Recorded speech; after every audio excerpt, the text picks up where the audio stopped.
Dalam rangka memperingati Hari Natal, Radio Sonora FM dengan bangga mempersembahkan Sandiwara Radio Tinderella.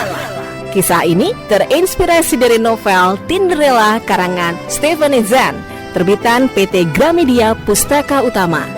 Sutradara Andre Komarudin, penulis naskah Seli Diandra, efek dan montase Andre Komarudin.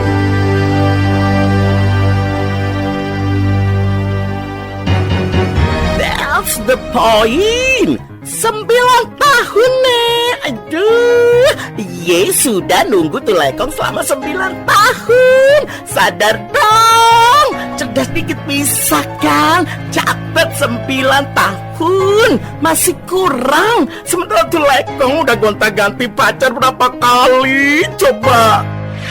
Pesta Natal besok, kamu sudah harus bawa pasangan ke rumahku buat ngerayain pesta Natal bareng-bareng seperti biasa. Apa? Iya sih, tapi kan gak segampang itu juga buat nyari cowok. Emangnya mereka tuh kayak lipstick yang bisa aku cari di mall, terus aku bawa ke rumah Nadia. Pakai Tinder. Tapi aku gak gitu desperate banget, Din, untuk nyari cowok pakai aplikasi Tinder. Heh, kamu kira cowok-cowok yang ada di Tinder ini orang-orang yang desperate? Hello, mereka ini high quality jomblo. Lihat deh status mereka. Ada yang dokter, fotografer, chef, pilot juga ada nih. You are my Tinderella. What? Iya, kamu tahu kan kisah Cinderella but on Tinder. So it's Tinderella. Karena tiba-tiba saja kamu menghilang dari Tinder. Dan satu-satunya petunjuk atau sepatu kaca yang kamu tinggalkan adalah kamu mungkin seorang sosial media influencer bernama Isabella Tamrin. Dari situlah aku mulai berusaha melacak kamu.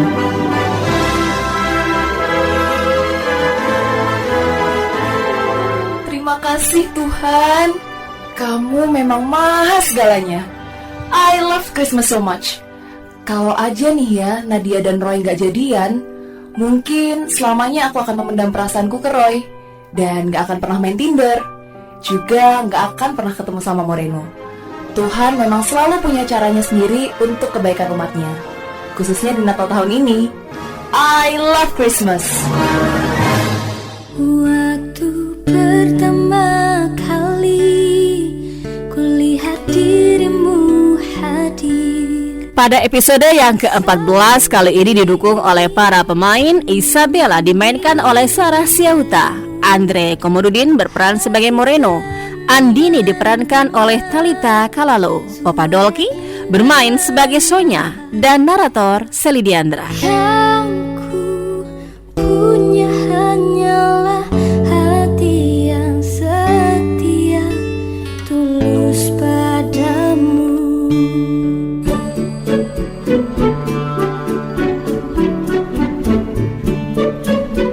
Pada episode yang lalu diceritakan kalau Isabella jadi salah tingkah ketika Sonya dan Andini menggodanya dan mengkaitkan dirinya dengan Moreno.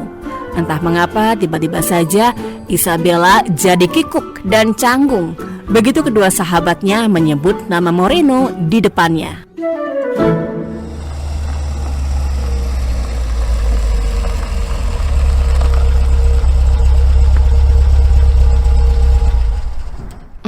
Makasih ya buat hari ini. Dan sekali lagi maaf banget ya karena aku udah bikin baju kamu basah tadi. Tapi gak apa-apa ya, Jin.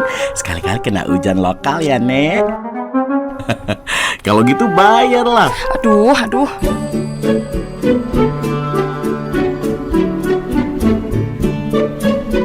Isabella mengeluh kesakitan ketika Moreno mengacak-ngacak rambutnya sambil tertawa-tawa. Ketika mereka sudah sampai di pelataran parkir apartemen Isabella, sementara Sonya yang duduk di belakang mereka cuma bisa senyum-senyum sendiri melihat dua orang di depannya ini yang selalu gak pernah bisa akur. Ih, so sweet banget sih kalian berdua. Ih, jadi gemes deh lihat kamu Moreno ngacak-ngacak rambut lo gitu, Bel. Ya kamu yang gemes, sini yang geram. Iya deh, nanti aku bayar. Bayar berapa sih? Aku ganti. Tuh kan, judesnya keluar lagi. Ya iyalah, Isabella kan si Ice Princess, dingin dan judes. Oh ya? Pantas saja. Tapi ini serius. Aku serius minta bayaran loh. Oke, aku ganti. Berapa? Astaga, bukan bayar bajuku itu, Bel. Lagian bajuku itu nggak apa-apa kok. Paling juga dikerubungin semut, kan rasanya jadi manis. Terus, iya itu minta bayaran apa sih? Jangan macem-macem ya. Di sini ada Sonya. Selain asisten, Sonya juga bodyguardnya Isabella. You know that? Aku tahu, ini mungkin kedengarannya sedikit bermasalah buat kamu. Tapi Kenapa? tanggal 20 Desember kamu ada acara nggak? Isabella free for that day. Mau ikut aku nggak ke panti asuhan? Oh, dalam rangka apa?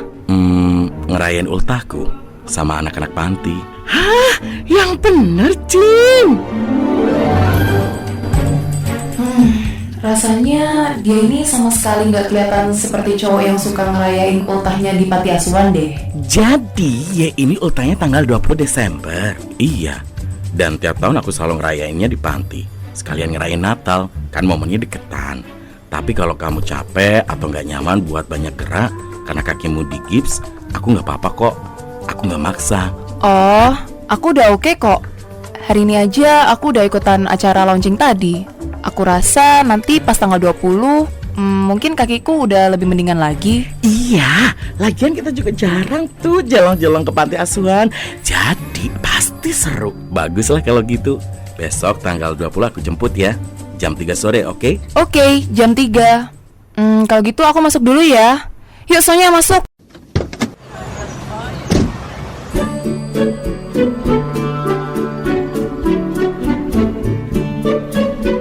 Sonya bergegas keluar dan turun dari mobil Moreno.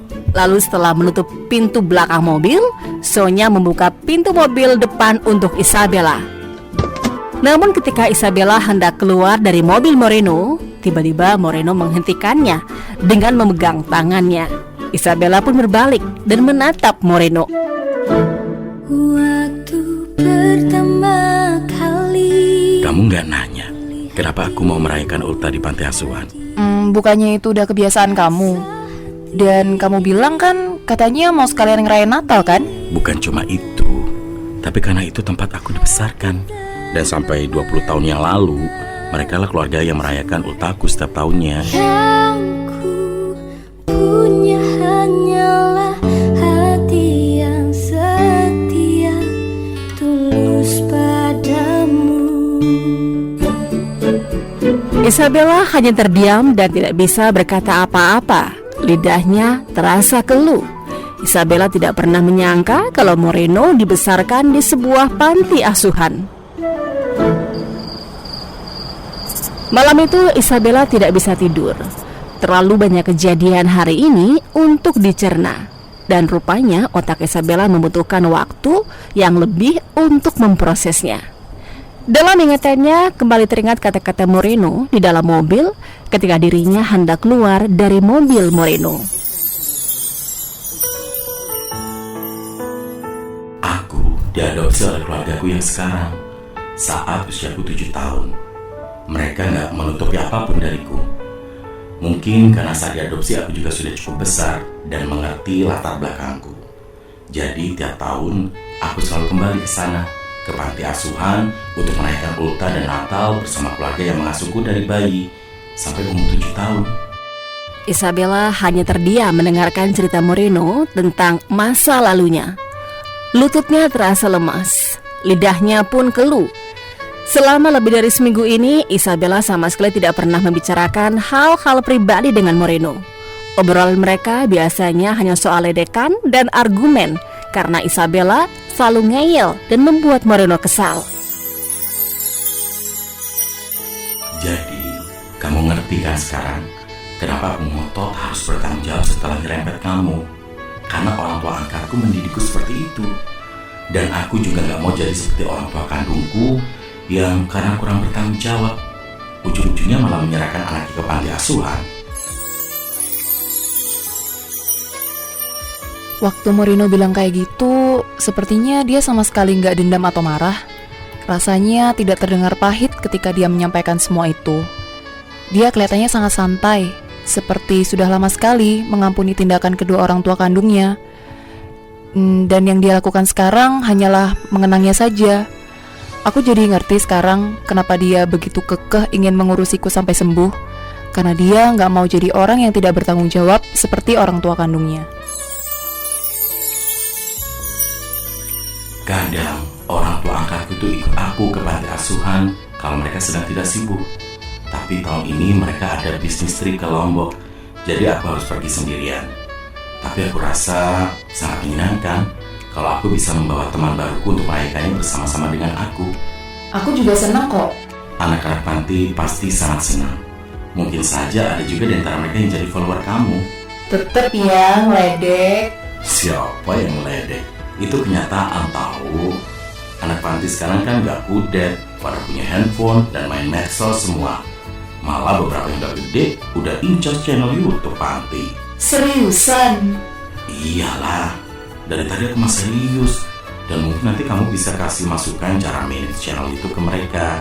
Aku tahu deh kalau kamu lebih ke beauty blogger kan daripada YouTuber. Tapi aku rasa pengalaman dan ilmu kamu di atas mereka kan. Dan ilmu yang general kan bisa diaplikasikan juga, bener nggak? Boleh juga. Jadi kayak workshop kecil-kecilan gitu kan? Iya, kamu mau? Tentu aja aku mau dong. Paling nggak ada sesuatu yang bisa aku share untuk mereka. Waktu pertama kali kulihat dirimu hadir. Kedua bola mata Isabella nampak bersinar sangat terang dan penuh semangat. Entah mengapa Isabella jadi tertarik dengan cerita Moreno. Isabella yang biasanya begitu anti ketemu dengan orang baru, kini justru tidak sabar ingin ketemu sama anak-anak panti. Lalu apa yang akan dilakukan oleh Isabella nanti ya ketika bertemu dengan anak-anak panti asuhan tersebut? Tunggu saja jawabannya besok di Sandiwara Radio Tinderella episode ke-15 bareng Teater Sonora. Saya Seli Diandra pamit, sampai jumpa. Terimalah lagu ini dari orang biasa, tapi cintaku